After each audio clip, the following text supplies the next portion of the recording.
Hello everyone, my name's Luke and I'm a senior at Woodrow Wilson High School, and I'm here today to talk about a water filtration project, and we're going to work with full steam at home to begin this project. And this project is basically going to show you how does a filter work, and how are those rivers and ponds so clean? How are they not dirty from all the mud? Usually they're pretty clear. How does that happen? So first we're going to talk about what are filters.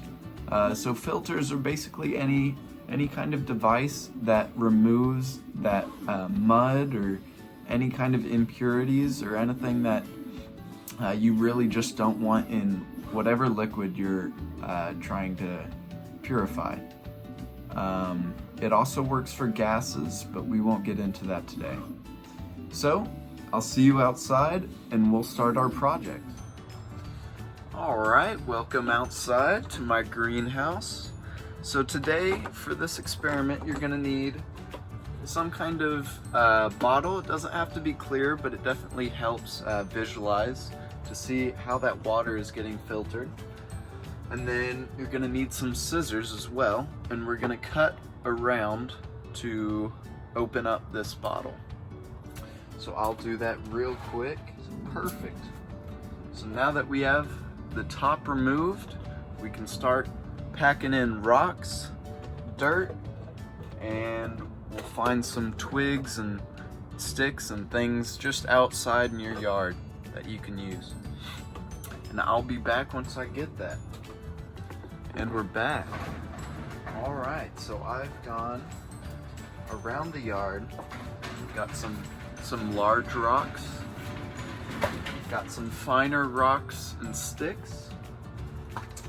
I've collected some leaves, and finally we have some dirt, just some natural dirt there. So these are all things that you might find in your local pond or river, certainly in the Trinity River, which supplies Dallas with its awesome water that we all drink every day. So first we're gonna start with the rocks, the large rocks. So these are usually the heavier ones, so they're gonna be at the bottom of the lake anyway, right? The river. Let's get a few of these guys in there. Awesome. I think that's good. So next we're gonna move on to our small rocks. Because those are gonna be the second heaviest thing, and they're also the second biggest thing. So they're gonna collect a lot of the stuff out of that water there. So we're just gonna cover the rocks, large rocks a little bit. You can see it's a lot of dirt, but there's also small rocks mixed in there. Then we're gonna do some dirt, because dirt is usually the second highest on our level, and you can see there was one leaf in there. And finally we're gonna do our leaves on the top level. And this is just a super basic top level kind of thing. You'll find some loose leaves in your local river on the top, probably. So then we're gonna get some water. Let's get some water, and we'll put a hole in this cap, because the cap, if I unscrew it, everything will probably, no, never mind. Okay, we're good. So the cap, nothing's coming out. There's plenty of room for that water to come through, just like it would in a regular filter, or just how it would in a river or a lake, clearing up that water. So I'll be back, and we're gonna get some pond water here. Yeah, so that's some dirty water, isn't it? You wouldn't want to drink this. This is gonna be just for our experiment. Look at that. All right, I don't think anyone would want to drink this, and maybe not even after this filter, but we should be able to see the results pretty clearly. Dirty pond water, you can see it's almost pitch black right there. And then what we're gonna do is we're gonna take this clear right here. So what we're gonna do is we're gonna pour this pond water into our homemade filter that we made ourselves, and then watch the results. It should get a lot clearer, but not clear enough to be anywhere near what we would expect. So what we're gonna do is we're gonna pour it through there again and catch it again and see if it gets clear. It should get a lot clearer. So let's try it. Here goes our first part of the pond water here. So as we expected, it's clear, but it's not. So it is clear. It's not pitch black anymore. Let's put a little more. Put the rest in there. Sorry if I'm not showing it fully. So we put our pond water in there, and it's going through our homemade filter, all natural filter. Look at all that water.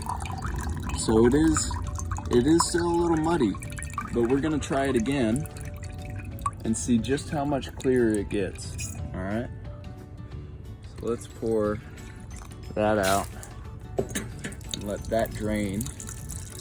So that's the same water that we just put in there. Look how clear that's starting to get there. It's not black, that's for sure.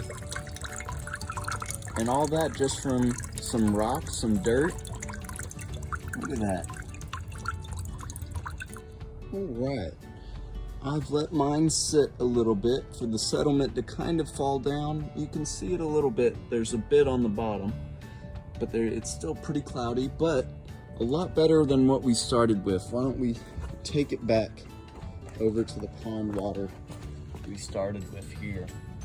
Just almost pitch black water there. If we compare it to this clear. So you can see the power of the earth and its filtration, natural filtration. And that's why our rivers are so clean whenever they're flowing into another place and there's a dam or something in the way. It takes those big particles that are traveling around with it and kind of dumps it off. That's why with flowing rivers, usually you'll see them a lot clearer than some stagnant pond, kind of like what I had there. There's no flowing happening there, so there's really nowhere to filter out the bad stuff. So I'll join you back in my room for a quick recap. All right, guys, welcome back to my room. So I think what we learned today is that you can, the power of nature to filter out that water for animals to drink, and for us, before we could use filtration systems that we made ourselves, the cavemen would have had to drink from the rivers and lakes and things like that. And just how important it is to have flowing water in your drinking sources. If, for example, you did live back then, that's one of the best things. And so that flowing water really just filters out that water and makes it possible for like the deer and animals to drink out of it in the wild, which is really awesome to be able to do at home and bring some of that power back to us, especially right now. Here's 5 fun facts about water filtration. So one is that 68% of water is trapped within glaciers on the earth.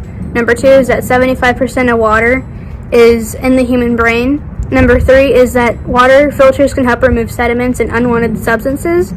Number 4 is that water filters are less expensive and less damaging to the earth. And number 5 is that the world's water waste happens to be dumped back into the environment.